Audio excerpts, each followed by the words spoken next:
Ako si Basilio, 13 taon nang lumipas mula nung mamatay ang aking ina na si Sisa. Sa simula ng kwento, ako ay isang estudyante ng medisina sa Maynila. Isang gabi ng Pasko, ako'y bumalik sa gubat ng San Diego. Sa libingan ng aking ina, doon muling nakita si Simon. Inalok niya akong sumama sa kanyang paghihigan laban sa pahamalan. Ibinunyag niya sa akin ang kanyang tunay na pagkatao at ang kanyang balak na mag-resolution.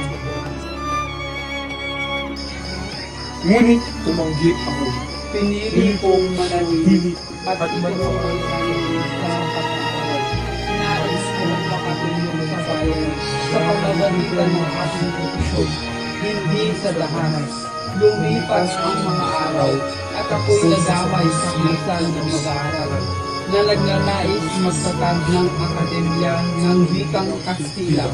Kasama ko sina Sagani at iba pang kabataan na hindi ng reforma sa edukasyon. Ngunit dahil sa hinala at takot ng pamamalaan, kami ay inilampok. Ako'y nakalaya na dahil sa tulong ni Sisa. Sa panahon iyon, lalo kong makita ang kawalang katanungan sa lipunan at nang mamatay susuli ang aking minamahal dahil sa pang-aabuso at panggigipit ng mga makapangyarihan. Ang aking puso ay napuno ng galit at galamhati. Dahil dito, ako'y nagbago. Handa na sana akong sumama kay Simon sa kanyang planong pagpapasabog sa handaan ng mga piling tao ng lipunan. Ngunit nabigo ang kanyang balak.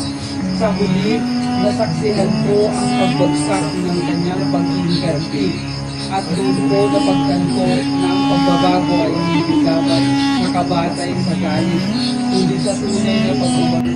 Ako si Basilio, isang anak ng Manila, isang mag-aaral na nakulog, isang manginibig na nawalan. Ang aking buhay ay patunay na ang kabataan ay may mahalagang papel sa lipunan.